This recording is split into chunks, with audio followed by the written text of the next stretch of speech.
Ranking NBA players is useless, but it's also really fun. Every NBA fan at some point has created their own ranking. It's like our official pastime at this point. And with the game as data-driven and awards and accomplishments as absolute as the NBA has, you'd think ranking players would be a fairly simple task. But despite the countless efforts to make a flawless, coherent all-time ranking of NBA players, no one can seem to get it quite right. Some players ranked too high, others too low, some not even ranked at all. Make any of these mistakes and your ranking will immediately get dismissed. The latest attempt of this fleeting endeavor came last week from Bleacher Report when they released their top 100 NBA players ever list, a ranking that seemed relatively good but was met with an onslaught of criticism. Like everyone else that made an attempt before them, this list was not accurate. Not good enough. Why is it so difficult to make an all-time ranking that we can all agree on? I mean, we all have our own opinion, our own personal bias. Is it even possible to make such a list? And if we could, how would we even create it? Well, believe it or not, there is a method that we can use to rank every player in NBA history with shockingly good accuracy. It doesn't use any numbers or data, no formulas or advanced metrics. It is a method way simpler than you would ever think, and yet manages to get results with nearly 100% accuracy. Even crazier, we actually use this method all the time.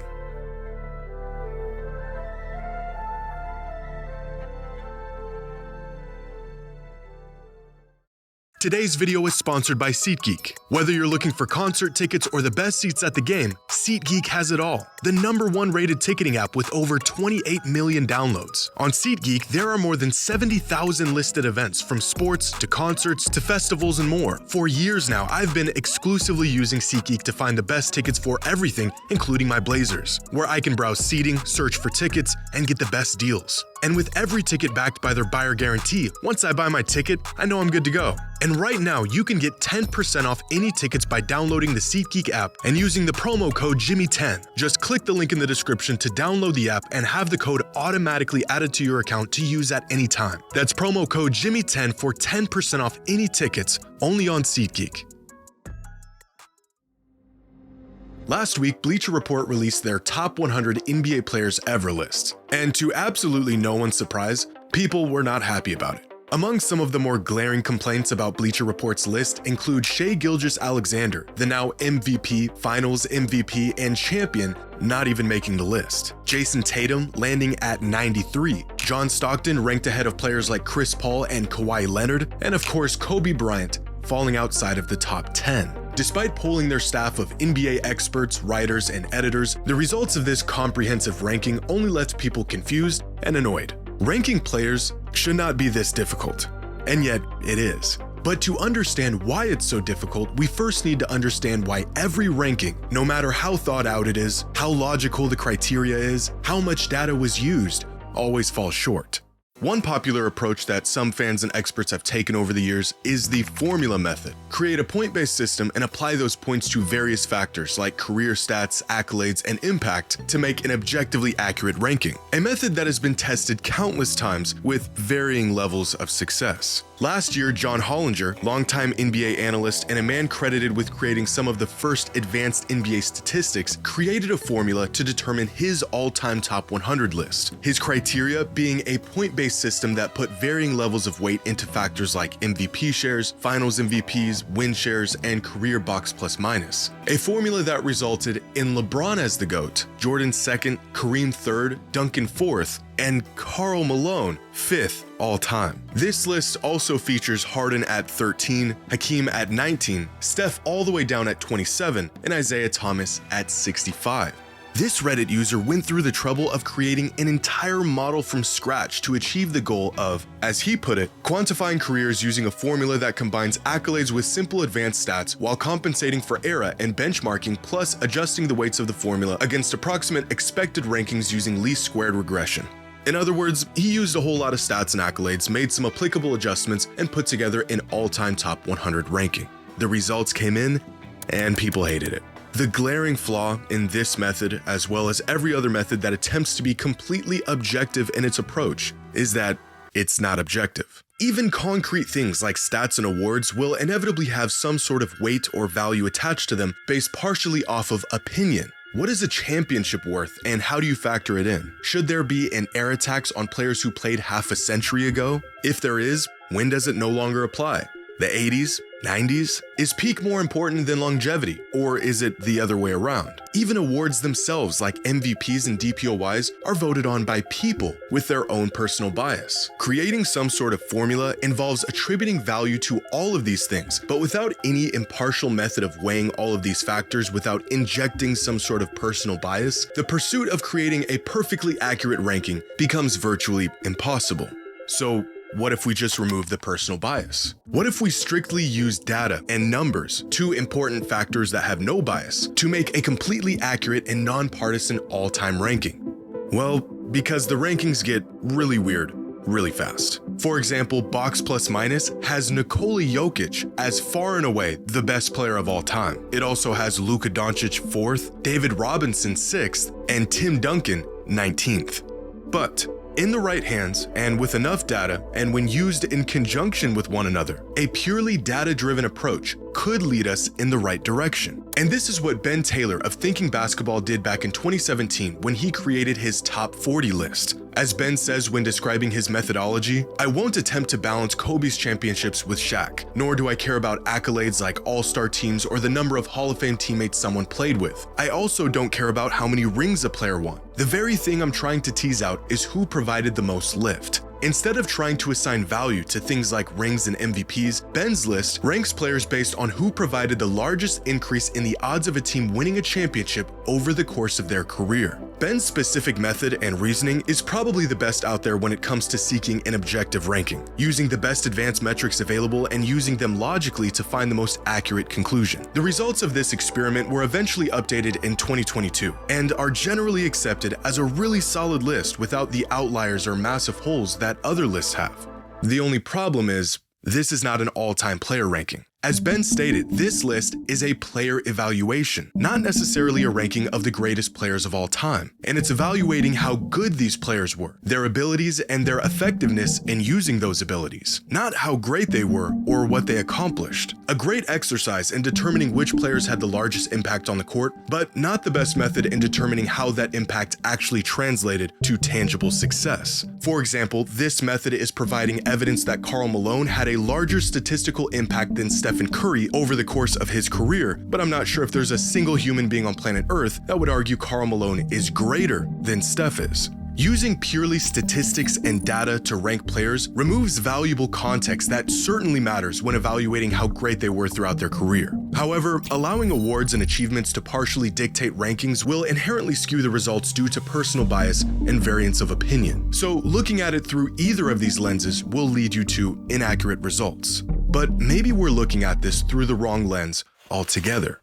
We as fans are going to be biased. It's the very nature of being a fan. My team's great and they can do no wrong. So if we need to factor everything in, but we cannot do that without inserting some sort of bias, what if instead of trying to remove all bias from the equation, we factor this bias into the equation by asking fans what it is they value most when ranking players? If the accuracy of the rankings is determined by the fans, then so should the criteria. Well, that's exactly what this Reddit user did. Back in 2020, an NBA fan on Reddit took it upon himself to survey other NBA fans, 662 of them to be exact, on not just what's important to them in terms of greatness, but even what kind of fan they are. Among some of the questions asked were, how long have you been watching the NBA for? The most popular answer was 6 to 9 years. On a scale of 1 to 10, how big of a fan of the NBA are you? Over 80% of the results being at least an 8 out of 10.